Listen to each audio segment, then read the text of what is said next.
It is officially official. You can laminate that resume. Steph Curry, now an NBA Finals MVP, adding it to the already Hall of Fame career. There was no doubt as we take a look at a little bit of the sizzle reel here. He does it with 34, 7, and 7 to close things out in Game 6. He's the guy you look at when you're looking somewhere, and we said it all series long, Bill. Sometimes it's just the team with the best player is going to win the series. Steph Curry backed up that here in this series against the Celtics. No panic at any point.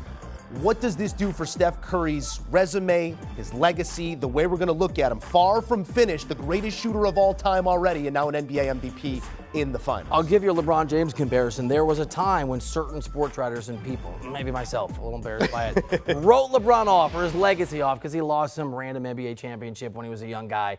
And what we didn't understand, what I didn't understand, what the world sometimes doesn't understand because it's all about what just happened, is that winning solves everything, including rewriting either your history or the way people perceived it. The fact that Steph Curry is now a Finals MVP, and deservedly so, dominant over the course of this series, won by himself Game 4 in that fourth quarter, that means that every argument, every conversation, every talk about, well, KD got those two, it's over. It's erased. It doesn't matter. One Finals MVP, and this one in particular, post-Durant, everything we've talked about, coming on off of that Klay Thompson injury, sort of resurrecting this Warriors greatness with a core group of guys but a different group of supporting cast.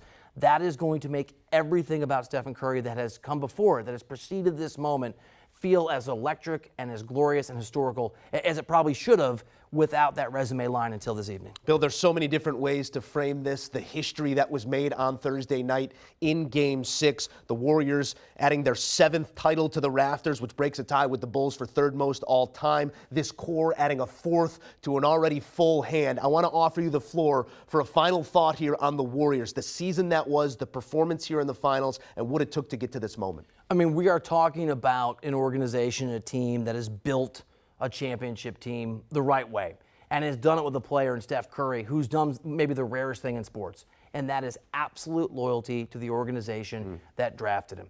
LeBron James hasn't done that. That's his choice. Kevin Durant's bounced around. That's his choice. Guys like Luka, who doesn't have a championship, and Giannis are too young yet to know if they're going to stick around. Kobe Bryant was the last really true great at this level, all-time great player to do what Steph Curry has done, and they've done it without, I know Kevin Durant's an exception to this, but without a major free agency pull in 2 of those championships. And what it tells us, and it reminds us, as great as Durant was, and as much as looking back it guaranteed the excellence that was already part of a 73-win team, Steph Curry has always been the straw that stirred the drink. He was always the required excellence and greatness. And Kevin Durant needed Steph Curry in a way that Steph Curry has proven in this championship, in this Finals MVP. He hasn't really needed anybody except the players that happen to be around him, because his greatness individually is beyond doubt, but so is his ability to infuse his guys with the same level of greatness and together to do what they just did against the Boston Celtics. Big game, Bill Reiter, putting words to history. Bill, we appreciate you as always. Go enjoy your Father's Day, all right? I will. All right, let's take a look at this series, at this moment, and where they stand now. They passed my Bulls. It's fine. Warriors now 7 titles in franchise history, 4 from this core over the last 8 seasons, and some work to be done to catch number 2, but the Celtics and Lakers in turn stay deadlocked. Do you want a sports network that delivers everything that matters about the game? The highlights, the picks, the instant analysis, no yelling, no fake debates, no politics. Hit the subscribe button and never miss a moment.